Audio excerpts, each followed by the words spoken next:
पुण्यामध्ये शरद पवार आणि अजित पवार एकत्र येऊन देखील राष्ट्रवादीला मोठ्या पराभवाचा सामना करावा लागला.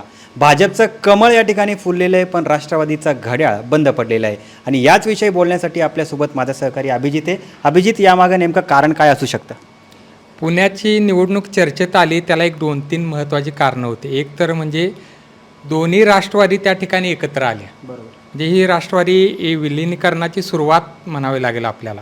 आणि दुसरं म्हणजे सत्तेत सहभागी असून देखील अजित पवार आणि भाजप हे एकमेकांच्या विरोधात लढले.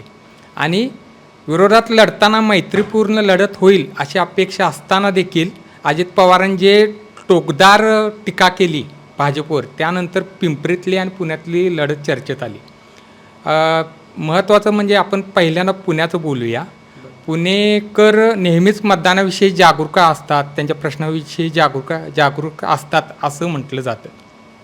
अजित पवारांनी भ्रष्टाचार तर काढला भाजपचा, पण जाहीरनाम्यामध्ये आपण देताना काही अवास्तव मेट्रो वगैरे मेट्रो मोफत करणार किंवा अशा काही गोष्टी, म्हणजे एकंदरीतच हे मुद्दे पुणेकरांना पटलेले नाही. ज्या गरज नसताना काही घोषणा केल्या त्या पुणेकरांना अजिबात पटल्या नसाव्यात असं वाटतं. आणि दुसरी गोष्ट म्हणजे गेल्या काही वर्षापासून पुणे हा भाजपचा बालेकिल्ला समजला जातो.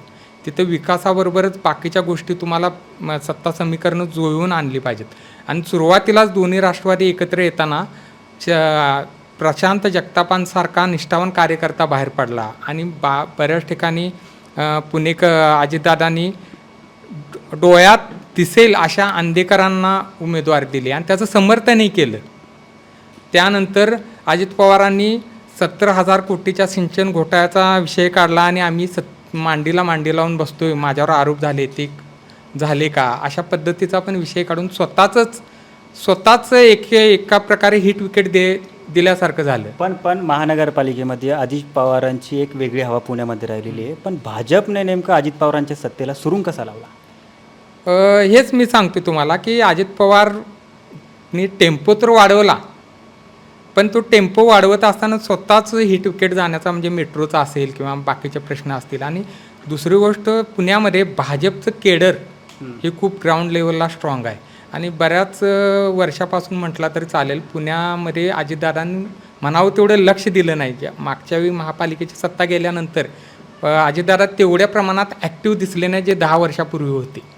आणि तेव्हापासून भाजप हा 24 तास राजकारण करणारा पक्ष समजला जातो. त्यांचं एक कॅडर कायम राजकारणात आणि प्रचारात असतं आणि नेते पण त्या झोनमध्येच असतात. आणि अजितदादांनी जशी 10 वर्षापूर्वी त्यांची सत्ता गेली, त्यानंतर ते डायरेक्ट आत्ता आले आणि त्यांनी म्हणजे टेम्परेचर वाढवलं, पण त्यांना तेवढ्या प्रमाणात लोकांचा विश्वास संपादन करता आलं नाही. कारण पुणेकरांचं एक विशेषच आहे की ते कधी कुणाला काय करू शकतील. नाही, पण आता एकंदरीतच आता म्हणजे अजित पवार हे महायुतीमध्ये होते, नंतर पिंपरी चिंचवड आणि पुण्यामध्ये ते स्वतंत्र लढले.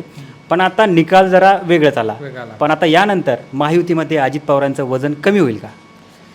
तसं काय आहे की ह्या स्थानिक स्तरावरच्या निवडणुका आहेत, महापालिकेच्या आहेत आणि सत्तेत असताना ही महायुती म्हणून एकत्रच आहेत. पण आत्ता एक लक्षात घेण्यासारखी एक गोष्ट सुरू झालेली आहे की अनेक जण म्हणतात की यापुढे अजितदादांचं महत्त्व कमी केलं जाईल सिस्टमॅटिक. भाजपच्या सर्व स्थानिक लोकांचा, म्हणजे आता मुरलीधर मोहोळ म्हणा किंवा चंद्रकांत दादा किंवा रवींद्र चव्हाण म्हटल्याप्रमाणे अजितदादांना आपल्याला सोबत घ्यायचं नाही असं प्रेशर वाढेल. पण त्याचवेळी अजितदादांनी एक दुसऱ्या बाजूनं आपलं महत्त्व वाढवण्यासाठी भाजपमध्ये प्रयत्न सुरू केल्याचं तुम्हाला दिसेल.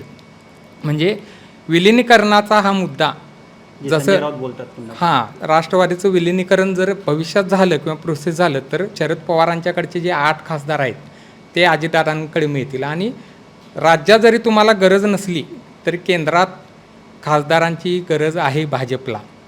म्हणजे चंदाबाबू नायडू हे अजूनही बेभरवशाचे आहेत. नितीश कुमारांना जरी त्यांनी दिलं असलं तर नितीश कुमार कधी पलटतील सांगता येत नाही. पण त्यावेळी अजित पवारांच्या सोबत जर शरद पवारांचे 8 खासदार आले तर ते भविष्यात त्यांच्यासाठी. पण हे खासदार नेमकं काय येतील अजित पवारांसोबत? याच्या मागचं मुळात काय आहे की शरद पवारांच्या सोबत ते निवडून आले असतील शरद पवारांच्या पक्षामध्ये, तरी आता वरच्या स्तरावर म्हणजे शरद पवार असतील, सुप्रिया सुळे वगैरे, तर मनोमिलनाच्या चर्चा सुरू झालेल्या आहेत. म्हणजे आपण पिंपरीमध्ये पण बघितलं, जे अमोल कोल्हे आणि रोहित पवार जे टोकदार एवढे टीका करायचे अजितदादांच्यावर, ते स्वतःच जागा वाटपाच्या चर्चेमध्ये होते, सहभागी झाले. आणि अजितदादा शरद पवारांच्या बरोबर जरी खासदार असले तरी बऱ्यापैकी सगळ्या खासदारांची मनातून इच्छा अजितदादांच्या सोबतच जाण्याची आहे. म्हणजे त्यामध्ये ठीक आहे, पिंपरी चिंचवडमध्ये अजित पवार असो, रोहित पवार किंवा अमोल कोल्हे एकत्र आले, पण तरी देखील पिंपरी चिंचवडमध्ये देखील राष्ट्रवादीला अपयश आलं.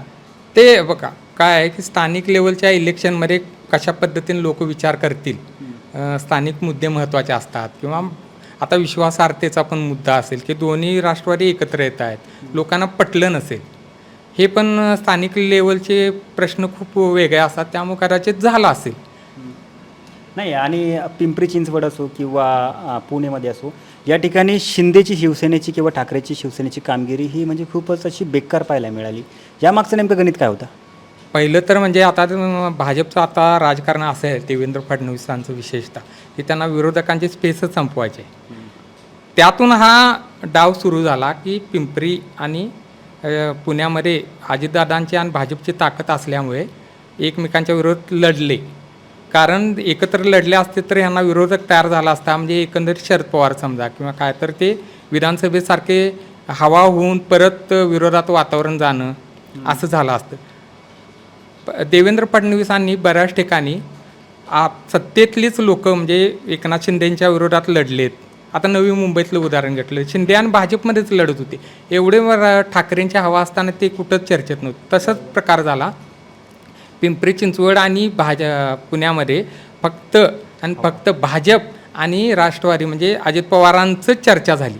तिथं दंगेकर एवढे प्रश्न घेतात, लोकांचे प्रश्न मांडतात, भ्रष्टाचारावर बोलतात, पण त्यांना आहे ना आपोआप साईडलाईन झाले, कारण विरोधकांची स्पेस ही सत्ताधाऱ्यानेच घेतली, तुमच्या आमच्यातच झालं. म्हणजे हा राजकारणाचा भाग आहे फडणवीसांच्या किंवा भाजपच्या, आणि तोच त्यांनी कंटिन्यू केलेला आहे. बरं, शेवटचा एक प्रश्न आहे की आता एवढ्या कामगिरीनंतर आता राष्ट्रवादी एक पराभव आला, तर शरद पवार आणि अजित पवार हे दोघं एकत्र येतील का, आणि याचा आता जिल्हा परिषद निवडणुकीमध्ये काय परिणाम होईल? एकत्र येतील का म्हणण्यापेक्षा एकत्र येण्याची प्रोसेस ही सुरूच झालेली आहे त्यांची. भविष्यात शरद पवारांना पण म्हणजे सुप्रिया सुळे आहेत किंवा त्यांच्या सोबत असलेल्या लोकांना स्थिर स्थावर करायचं असेल आपण म्हणूया अशा राजकारणातनं. आणि दुसरी गोष्ट काय आहे की यांची एकत्र येण्याची प्रोसेस ही बऱ्याच काळापासून सुरू आहे. की फक्त काय आहे की एकत्र येणं म्हणजे डायरेक्ट पाठिंबा देणं हे नाही, आता गरजेचं नाही तसं, की केंद्राला पण गरज नाही किंवा राज्यात पण सत्तेला गरज नाही, पण हे एकत्र येण्याची प्रोसेस ही अशी मुरवत नेतील आणि व्यवस्थित पद्धतीने ते सगळं हँडल करतील. शरद पवारांचं मागचं राजकारण असेल, अजित पवारांचं राजकारण असेल, की सध्या एकत्र स्टेजवर येणं आणि जाहीर करणं अशातला प्रकार नाही तो. ज्यावेळी केंद्रात गरज पडेल, ज्यावेळी राज्यात गरज पडेल, ज्यावेळी अजित पवारांना असं वाटेल की आपण साईडलाईन होतो ह्या महायुतीमध्ये, जसं शिंदे आणि हिंदुत्ववादी विचारांच्या सरकार म्हणतात, अजित पवार वेगळ्या विचाराचे आहेत, ज्यावेळी ह्यांना आता बाजूला काढण्यासाठी प्रेशर येईल भाजपमधल्या लोकांचं, त्यावेळी शरद पवार हळूहळू एकत्र राष्ट्रवादीच्या माध्यमातून खासदारांची ताकद आपल्याकडे आहे असे दाखवतील. आणि म्हणजे हे 2, 3, 4 वर्षाची प्रोसेस असेल, ते लगेच काय जाहीर करणार नाही असं माझं हे आहे. आणि दुसरी गोष्ट, आता अजित पवारांनी झेडपी इलेक्शनचं पण सुरू केलेलं आहे प्रचार, आणि त्या काळातल्या कार्यकर्त्यांनी दोन्ही पक्षाच्या स्वीकारलेला आहे की आपण एकत्रच आहे. अच्छा, ह्या हिशोबातूनच ते आता दोन्ही, आजच आपण सोलापुरात पाहिलं असेल की अजित पवार झेडपीच्या इलेक्शनच्या इंटरव्ह्यू घेत असताना तिथं धैर्यशील मोहिते पाटील आले, अजितदादांचे आमदार नारायणआबा पाटील आणि अभिजित पाटील तिथं आले. हे सगळं स्थानिक लेवलला हे दोन्हीही एकत्रच आहेत, फक्त ते जाहीर करत नाही. म्हणजे कधी ते वेळ काय बघून राजकीय परिस्थिती घेऊन ते घोषित करतील असं वाटते. तर एकंदरीतच अभिजित जाधव यांनी पुणे आणि पिंपरी चिंचवड महानगरपालिकेसाठीचं सखोल विश्लेषण अशा प्रकारे आपल्यासोबत मांडलेलं आहे. व्हिडिओ जर्नलिस्ट सचिन डोलेसह मी सलमान शेख, ABP माझा, मुंबई. ABP माझा, उघडा डोळे बघा नीट.